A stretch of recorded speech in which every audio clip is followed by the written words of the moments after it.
मी शिवाजी गोविंदराव नाईकवाडी, एक माणुसकीचा दूत. आज छत्रपती शिवराय म्हणजेच आपले छत्रपती शिवाजी महाराज यांची जयंती.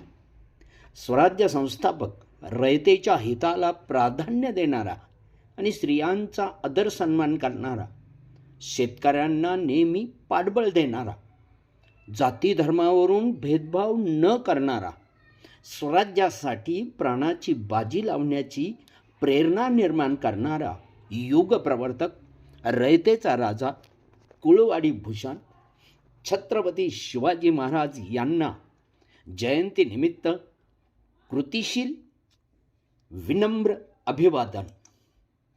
खरं तर छत्रपती शिवाजीराजांनी आपल्या राज्यात कोणत्याही स्वरूपाचा भेदभाव कधीच केला नाही. सर्व जाती धर्मीयांना सोबत घेऊन त्यांनी स्वराज्याची स्थापना केली. त्यांचे स्वराज्य हे केवळ एका जातीचे, घराण्याचे अजिबात नव्हते, तर ते जनसामान्यांचे राज्य होते.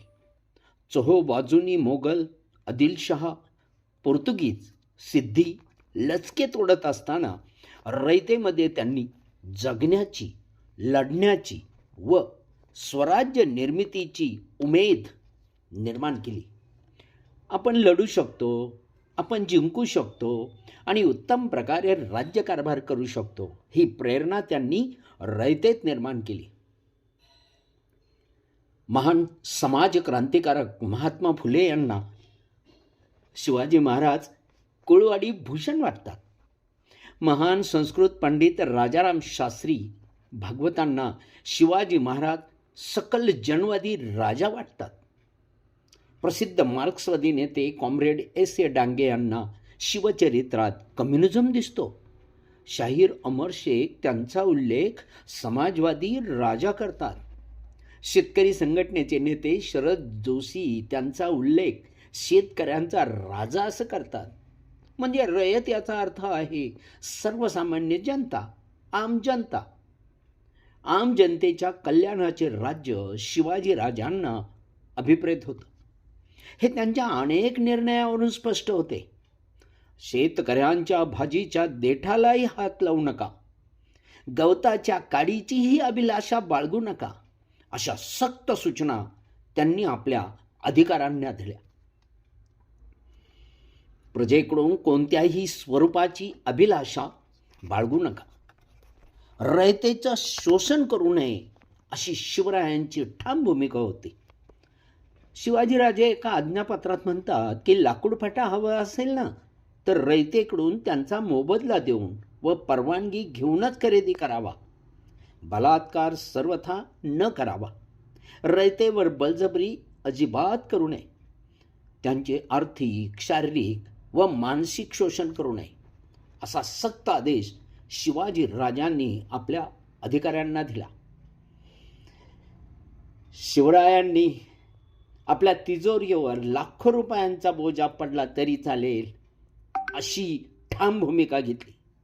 दुष्काळाच्या काळात ज्यांची बैलजोडी दगावली असेल त्यांना बैलजोडी देणे, एखाद्या गरिबाला खायला अन्न नसेल तर खंडी 2 खंडी धान्य देणे, अशा प्रकारच्या सूचना त्यांनी दिल्या होत्या.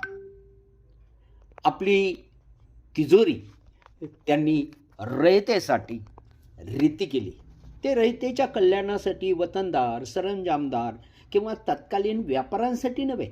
शिवाजी राजांनी रयतेला कर्ज दिलं, पण कर्जाचा व्याजदर किती होता माहिती आहे? शिवाजी राजे म्हणतात, रयतेला दिलेल्या कर्जाची वसुली वाढीदेडीनं करू नका, मुद्दलच तेवढी ऐपत आल्यानंतर त्यांच्याकडून परत घ्यावी. रयतेला दिलेल्या कर्जाचा व्याजदर होता फक्त 0%. 0% व्याजदराने रयतेला कर्ज देणारा आणि त्यांची भूमिका ही अशी ठाम होती. आणि 0% व्याजदर देणाऱ्या भारतातील पहिला आणि शेवटचा राजा म्हणजे छत्रपती शिवाजी महाराज. खरं तर शिवाजी महाराजांच्या संदर्भात जितकं बोलावं तितकं कमी आहे. नव्याने त्यांना आपण समजावून घेतलं पाहिजे. आणि हे करत असताना आपल्याला शिवाजी राजांनी जी भूमिका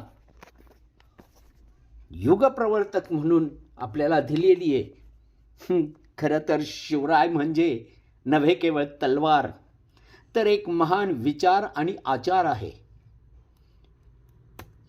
गडावरची झाडे जे असतील ना, ती राखावी असा सक्त आदेश त्यांनी दिला होता. म्हणजे बघा, झाडे लावा, झाडे जगवा.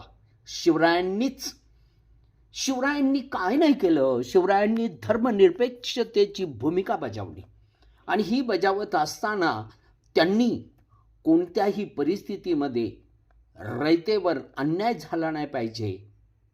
खरं तर जाणता राजा जो आहे ना, तो जाणता राजा महाराष्ट्राचा म्हणती सारे माझा माझा. आजही गौरव गीते गाती ओवाळून पंचारती, ते फक्त राजा शिवछत्रपती. या शिवछत्रपतींची लखमक चमचम तळपत होती शिवबांची तलवार. महाराष्ट्राला घडवणारे तेच खरे शिल्पकार.